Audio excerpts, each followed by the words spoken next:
नमस्कार दोस्तों। तो आज मैं आप सभी को राज्य के नीति निर्देशक तत्वों के बारे में अच्छे से बताने वाला हूँ। आप इसको एक बार देखेंगे आपको ये पूरा अनुच्छेद आर्टिकल अच्छे से याद हो जाएगा। तो आइए हम शुरू करते हैं। सबसे पहले हमारा आता है 36 आता है। तो 36 में क्या है, तो इसमें स्टेट के बारे में बताया गया है। इस देखो, आपको मैं कह रहा हूँ, इसमें जो लिखा है ना उसको आपको याद नहीं करना।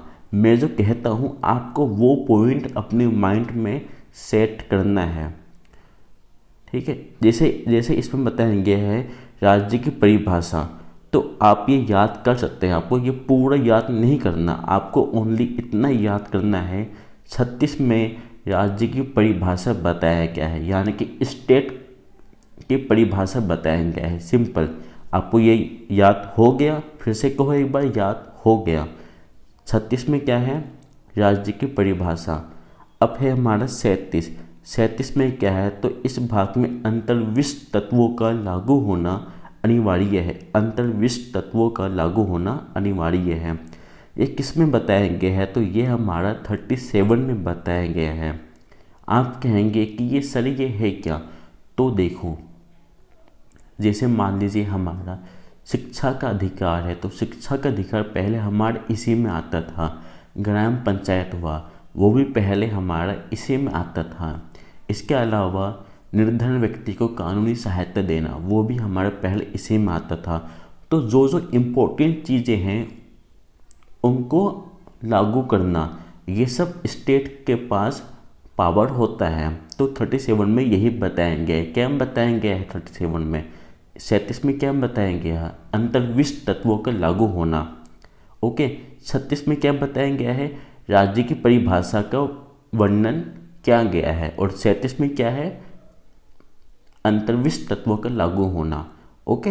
अब हम आगे बढ़ते हैं। 38 में क्या है, तो 38 में है राज्य लोक कल्याण की अभिवृद्धि के लिए सामाजिक व्यवस्था बनाएगा। आपको सिंपल से याद करना है, लोक कल्याण।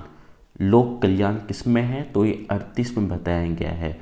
लोक कल्याण किस में बताया गया है, तो लोक कल्याण 38 में बताया गया है। किस में बताया गया?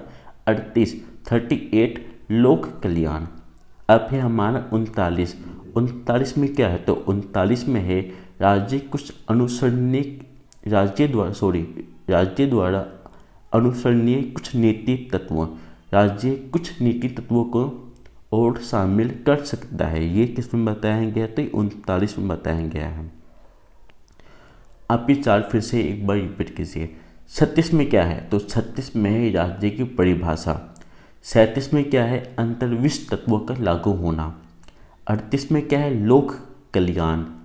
39 में क्या है? राज्य द्वारा अनुसरणीय कुछ नीति तत्व। ठीक है, राज्य द्वारा अनुसरणीय कुछ नीति तत्व।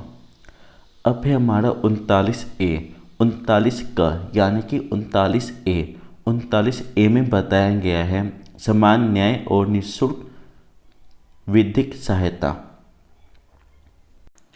39 ए में क्या बताया गया है, तो 39 ए में बताया गया है समान न्याय और निःशुल्क विधिक सहायता। देखो इसमें क्या है 39 का, यानी कि 39 ए समान न्याय और निःशुल्क विधिक सहायता। देखो, जैसे जो निर्धन व्यक्ति है, तो यदि उसको कोर्ट में जाना हो या फिर किसी से सलाह लेना हो, तो वो किस तरीके से लेगा और कैसे लेगा? उसके पास ना मनी है ना पैसा है, तो वो कैसे करेगा? तो उसके लिए सरकार उसको फ्री में एक वकील प्रोवाइड करवाएगा, जिससे उसका निःशुल्क कानूनी सहायता हो जाए। ये केवल निर्धन व्यक्ति के लिए होता है जिसके पास वकील का खर्च उठाने के लिए सफिशिएंट मनी ना हो। अब है हमारा 40 में क्या है, तो 40 में है हमारा ग्राम पंचायत। किस में बताया गया है, तो ये 40 में बताया गया है। 40 ग्राम पंचायत। ये हमारे, जैसे ये हमारे यूपी, बिहार, झारखंड, इस एरिया में ग्राम पंचायत का बहुत ही ज़्यादा महत्व होता है। और जो सिटी एरिया है जैसे दिल्ली है, मुंबई है, यहाँ पे आपके नगर पालिका मिलेंगे। ओके, अब हम बढ़ते हैं 41 में। 41 में क्या हम बताएंगे? 41 में कुछ दशाओं में काम, शिक्षा और लोक सहायता पाने का अधिकार, यानी कि काम, शिक्षा और लोक सहायता पाने का अधिकार कुछ दशाओं में किस में बताया गया है? तो ये 41 में बताया गया है। यानी कि कुछ स्थिति ऐसी है, जैसे मान लीजिए कोई व्यक्ति है, उसके पास काम नहीं है, ना उसको काम मिल रहा है, तो वो काम मांग सकता है अपने स्टेट से, यानी कि स्टेट का कोई भी हो, जैसे एसडीएम हो, डीएम हो या फिर सीएम हो, तो उनसे वो मांग सकता है अपने काम का अधिकार या शिक्षा का अधिकार। ओके, अब है हमारा 42 में क्या है? तो 42 में है काम की न्याय संगत और मानवोचित दशाओं का तथा प्रसूति सहायता का उपबंध। आपको सिंपल इसमें यही याद करना है कि काम करने वाले स्थान जो है वहाँ पर वातावरण अच्छा हो। आपको बस इतना याद करना है, क्या? काम करने वाले स्थान का वातावरण अच्छा हो। ये किस में बताया गया है? तो ये 42 में बताया गया है। क्या? काम करने वाले स्थान का वातावरण में याद करना है। क्या आपको इसमें सिंपल सा याद करना है? निर्वाह मजदूरी ये किस में है? तो ये 43 में। क्या है? निर्वाह मजदूरी किस में बताया गया है? तो ये 43 में बताया गया है। 43 निर्वाह मजदूरी। 43 ए में क्या बताया गया? उद्योगों के प्रबंध में कर्मकारों का भाग लेना। आपको सिंपल से याद करना है, उद्योग किस में है? 43 ए में है। 43 के ए में क्या बताएंगे? उद्योग। 43 में क्या बताया गया है? निर्वाह मजदूरी। ठीक है, निर्वाह मजदूरी। और 43 ए में है उद्योग। क्या बताया गया है? उद्योग। किसमें बताया गया है? 43 ए में। इसके बाद है 44 में क्या है? नागरिकों के लिए एक समान नागरिक संहिता। 44, आपको 44 के बारे में कुछ बात बताने वाला हूँ मैं। हमारी इंडिया में गोवा ही एक ऐसा स्टेट है जहाँ पर आर्टिकल 44 अच्छे से लागू हो चुका है, यानी कि वहाँ पर एक समान नागरिक संहिता लागू है। इसमें क्या होता है? तो इसमें सिंपल सा यही होता है कि हिंदू, मुस्लिम, ईसाई, सिख सभी धर्म में जो भी मान्यता है सबको एक साथ लाया जाता है। यानी कि जिस प्रकार हिंदू में शादी विवाह होगा उसी प्रकार मुस्लिम और ईसाई में भी शादी विवाह होगा। यानी कि सब कुछ कॉमन रूप से किया जाता है। किसमें? 44 में। आपको याद हो गया 44? ओके, अब है हमारा 45 में क्या है? निःशुल्क और अनिवार्य शिक्षा का उपबंध। निःशुल्क और अनिवार्य शिक्षा का उपबंध किस में है? 45 में है। यानी कि जो छोटे बच्चे हैं, जो 14 साल तक के बच्चे हैं, उनका निःशुल्क शिक्षा करवाया जाता है। किसमें? 45 के तहत। ये अब हमारा मौलिक अधिकार में भी शामिल हो चुका है। ओके, अब है हमारा 46 में क्या है? अनुसूचित जाति, अनुसूचित जनजाति तथा अन्य दुर्बल वर्गों के शिक्षा और अर्थ संबंधी हितों की अभिवृद्धि। यानी कि जो SC और ST होते हैं उनके शिक्षा संबंधी हितों को बढ़ावा देना। किस में बताया गया है? 46 में बताया गया है। आपको सिंपल सा इतना याद करना है, SC और ST किस में बताया गया है? तो ये 46 में बताया गया है, SC और ST। अब है हमारा 47 में क्या है? तो 47 में है लोक स्वास्थ्य। आपको इतना याद नहीं करना, ये पोषाहार स्तर और जीवन स्तर को ऊंचा करने तथा लोक स्वास्थ्य को सुधार करने का राज्य का कर्तव्य। आपको सिंपल सा इसमें ये पॉइंट आपको याद कर लेना है। लोक स्वास्थ्य किस में है? 47 में है। 47 में क्या बताया गया है? लोक स्वास्थ्य। 47 में क्या बताया गया है, लोक स्वास्थ्य बताया गया है। ओके, अब है हमारा 48 में क्या है, कृषि और पशुपालन का संगठन। आपको सिंपल सा इतना याद करना है, कृषि और पशुपालन किस में है, तो ये आपका 48 में है। कृषि और पशुपालन किस में है, 48 में है। इसके बाद हमारा आता है 48A। 48A में क्या है, तो इसमें पर्यावरण के बारे में आपको सिंपल सा इतना याद करना है, पर्यावरण किस में है, ये आपका 48A में है। क्या है, पर्यावरण किस में है, आपका 48A में है। ओके, अब है हमारा 49 में क्या है, राष्ट्रीय महत्व के स्मारकों, स्थानों और वस्तुओं का संरक्षण देना।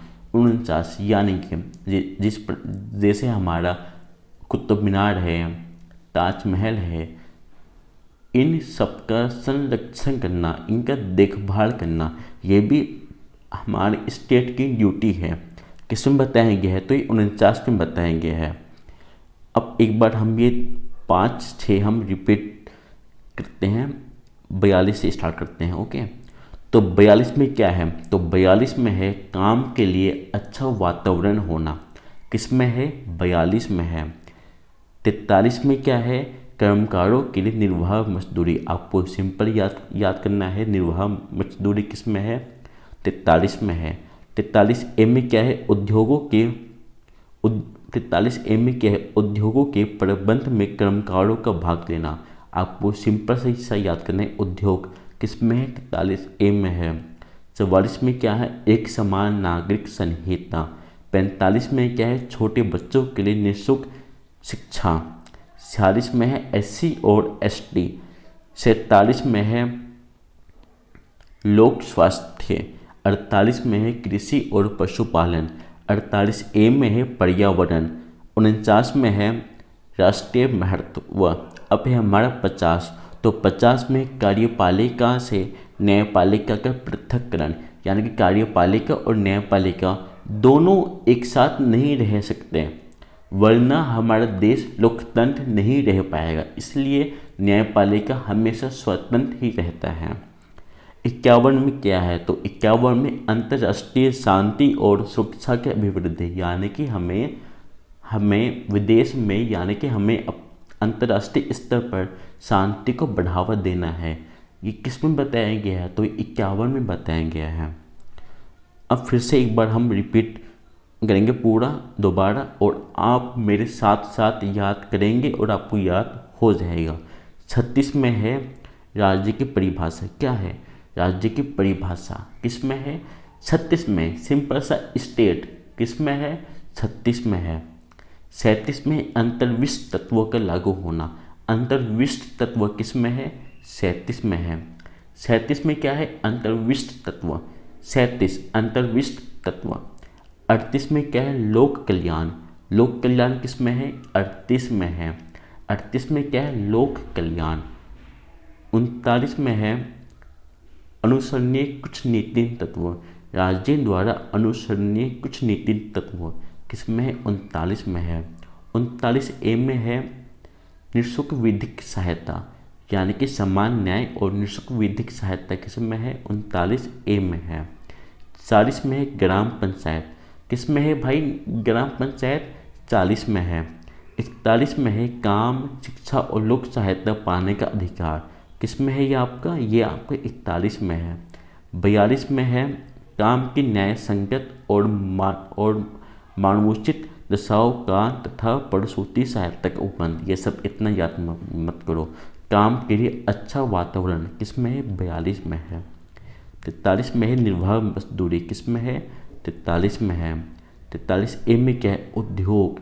उद्योग किस में है, 43A में है। 44 में क्या है, एक समान नागरिक संहिता। किस में है, 44 में है। 45 में है बच्चों के लिए निःशुल्क और अनिवार्य शिक्षा। निःशुल्क और अनिवार्य शिक्षा किस में है, 45 में है। 46 में है SC और ST। किस में है, SC और ST के बारे में, ये हमारे SC और ST के बारे में किस में बताया गया है, तो ये हमारे 46 में बताया गया है। 47 में बताया गया है लोक स्वास्थ्य। किस में बताया गया है लोक स्वास्थ्य? 47, आर्टिकल 47 में बताया गया है। 48 में क्या है? कृषि और पशुपालन। किस में है कृषि और पशुपालन? 48 में बताया गया है। 48A में है पर्यावरण। ओके, 48A में है पर्यावरण। 49 में है राष्ट्रीय महत्व का संरक्षण। किस में है? 49 में है। 50 में है कार्यपालिका से न्यायपालिका के पृथक्करण। और 51 में अंतर्राष्ट्रीय शांति। ठीक है, आपको ये अनुच्छेद, मुझे उम्मीद है आपको ये सभी अनुच्छेद आर्टिकल अच्छे से याद हो गया होगा। नहीं याद हुए तो आप दोबारा वीडियो देखिए, आपको अच्छे से याद हो जाएगा। ओके, थैंक यू, धन्यवाद।